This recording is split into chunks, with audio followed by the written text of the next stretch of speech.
আমাদের চ্যানেলের আরও একটি নতুন ভিডিওতে তোমাদের সকলকে স্বাগত। আজ আমরা চলে এসেছি হাওড়ার খুবই কাছে অবস্থিত রেল মিউজিয়ামে। আজ আমি তোমাদের এই মিউজিয়ামটি ঘুরে দেখাবো, এখানে কি কি আছে সবই তোমাদের জানাবো।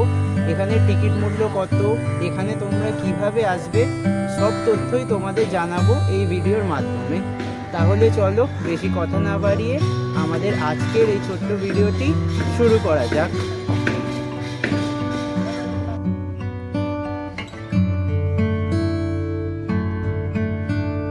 এই মিউজিয়ামে আসতে হলে তোমাদের সবার প্রথমে হাওড়া স্টেশন আসতে হবে। হাওড়া স্টেশনের ওল্ড কমপ্লেক্স থেকে নিউ কমপ্লেক্সগামী রাস্তাটি দিয়ে 10 মিনিট মতো হাঁটলেই তোমরা পৌঁছে যেতে পারো এই মিউজিয়ামে। এই মিউজিয়ামের প্রবেশ মূল্য 30 টাকা মাথা পিছু। এই মিউজিয়ামটি ভারতীয় রেলওয়ের সমৃদ্ধ ইতিহাস ও ঐতিহ্য প্রদর্শন করে, বিশেষত পূর্ব রেলওয়ে অঞ্চলের ওপর গুরুত্বারোপ করে। মিউজিয়ামটিতে বিভিন্ন ধরনের প্রদর্শনী রয়েছে, যা আমি একে একে তোমাদের ঘুরে দেখাবো। প্রথমেই তোমরা মিউজিয়ামে দেখতে পারবে বেশ কিছু প্রাচীন বাষ্প ইঞ্জিন, যা একসময় ভারতীয় রেলওয়ে নেটওয়ার্কের একটি গুরুত্বপূর্ণ অংশ ছিল। এই ইঞ্জিনগুলি সুচারুভাবে সংরক্ষিত করা হয়েছে এবং প্রদর্শিত হয়েছে, যা দর্শকদের অতীতের প্রকৌশল বিস্ময়ের প্রশংসা করতে বাধ্য করে।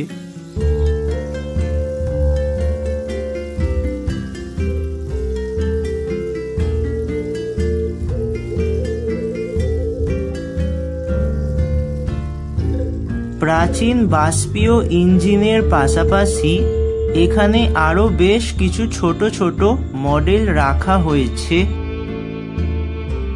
এই ক্ষুদ্র মডেলগুলি রেলওয়ে প্রযুক্তি ও অবকাঠামোর বিবর্তনটি চিত্রিত করে।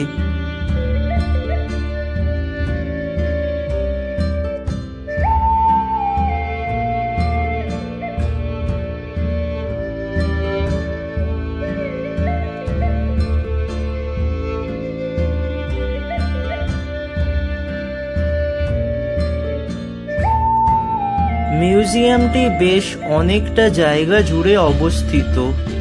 রেল মিউজিয়ামের ম্যাপের মাধ্যমে তোমরা এই মিউজিয়ামটি খুব সহজেই ঘুরে নিতে পারবে। মিউজিয়ামটি ঘুরতে ঘুরতে চোখে পড়ল বেশ কিছু প্রাচীন ইঞ্জিনের চাকা। ভারতীয় রেলওয়ের ঐতিহ্য সংরক্ষণ এবং প্রদর্শনের জন্য প্রতিষ্ঠিত এই মিউজিয়ামটি রেল পরিবহনের বিকাশ সম্পর্কে অন্তর্দৃষ্টি প্রদান করে। মিউজিয়ামের নানান ঐতিহ্যবাহী নিদর্শনগুলি ছাড়াও এই মিউজিয়ামের প্রাকৃতিক পরিবেশ খুবই সুন্দর। একদিনের ছুটিতে এই মিউজিয়াম ঘুরতে আসার একটি আদর্শ স্থান। মিউজিয়ামের ভেতর দেখতে পেলাম আমাদের সকলেরই চিরপরিচিত হাওড়া স্টেশনের একটি রেপ্লিকা। এখানে প্রবেশ করে দেখতে পেলাম বিভিন্ন বিরল ছবি ও ঐতিহাসিক দলিল, যা ভারতের রেলওয়ের ইতিহাসের উল্লেখযোগ্য ঘটনা ও মাইল ফলকগুলি নথিভুক্ত করে।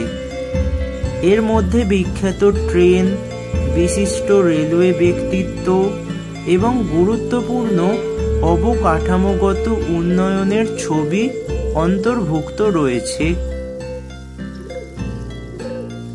দর্শকদের জন্য এই মিউজিয়াম একটি শিক্ষামূলক সম্পদ হিসেবে কাজ করে।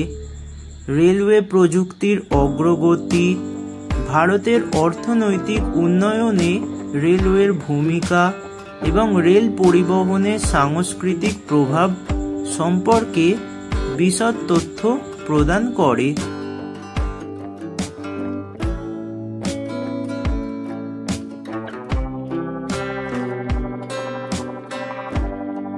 বিশেষ করে শিশুদের জন্য একটি জনপ্রিয় আকর্ষণ হল মিউজিয়ামের প্রাঙ্গণে চলমান টয় ট্রেন। টয় ট্রেনে চড়ে তোমরা চক্রাকারে এই মিউজিয়ামটি সম্পূর্ণভাবে ঘুরে নিতে পারো। এই টয় ট্রেনে চড়তে হলে তোমাদের আলাদা করে 30 টাকার টিকিট কাটতে হবে।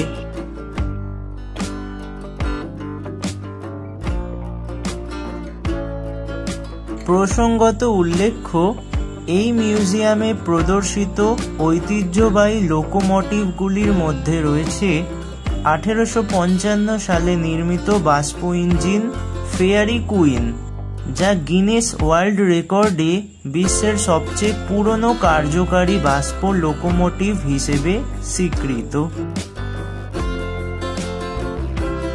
রেলওয়ের সঙ্গে সম্পর্কিত নানান ঐতিহাসিক নিদর্শন প্রদর্শিত হয়েছে এই মিউজিয়ামে, যেমন পুরনো টিকিট, সময়সূচি, সিগন্যালিং সরঞ্জাম এবং রেলওয়ে কর্মীদের ব্যবহৃত সরঞ্জাম।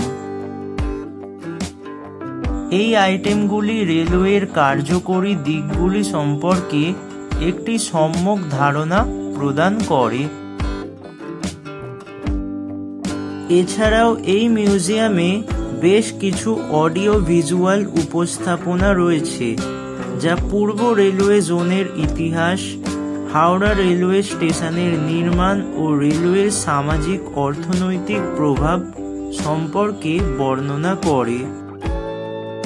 রেল মিউজিয়ামে বিভিন্ন পুরনো রেল কোচ প্রদর্শিত হয়েছে, যার মধ্যে প্রথম শ্রেণীর কামরা, সেলুন কার এবং মেইন ভ্যান অন্তর্ভুক্ত হয়েছে। এই প্রদর্শনীগুলি দর্শকদের বিভিন্ন যুগের ভ্রমণ অভিজ্ঞতার ঝলক দেয়। ভারতীয় রেল কোচ ও বাষ্পীয় ইঞ্জিন ছাড়াও পারিপার্শ্বিক দেশ যেমন নেপাল, বাংলাদেশ ও পাকিস্তানেরও নানান বাষ্পীয় ইঞ্জিন এখানে সংরক্ষিত আছে, যাদের মধ্যে একটি অন্যতম হল লোকোমোটিভ HPS 32। এই যাত্রীবাহী ইঞ্জিনটি, অর্থাৎ যেটি তোমরা ভিডিও স্ক্রিনে দেখছো, এটি আসলে পাকিস্তান রেলের অধীনে ছিল। 1971 সালের ইন্দো পাক যুদ্ধের সময় এই ইঞ্জিনটি ভারত ভূখণ্ডে আসে এবং সেই সময় থেকেই এটি ব্যান্ডেল ইয়ার্ডে রক্ষিত হতো।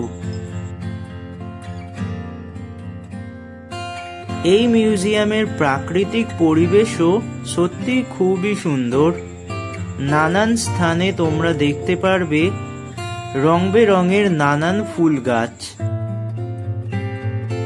রেলওয়ে উৎসাহী, ইতিহাস প্রেমী এবং পরিবারের জন্য এই মিউজিয়াম একটি অবশ্যই পরিদর্শনযোগ্য স্থান। এই মিউজিয়ামটি প্রতিদিনই সকাল 8টা থেকে রাত 8টা পর্যন্ত খোলা থাকে, সুতরাং একদিনের ছুটিতে এই মিউজিয়াম অবশ্যই তোমরা ঘুরে আসতে পারো। বন্ধুরা, আশা করছি আমাদের আজকের এই ভিডিওটি তোমাদের ভালো লেগেছে। ভিডিওটি ভালো লাগলে লাইক করবে, শেয়ার করবে এবং আমাদের চ্যানেলে যদি নতুন হয়ে থাকো তাহলে আমাদের চ্যানেলটি সাবস্ক্রাইব করে নেবে। দেখা হচ্ছে পরের ভিডিওতে নতুন কোনো টপিক নিয়ে।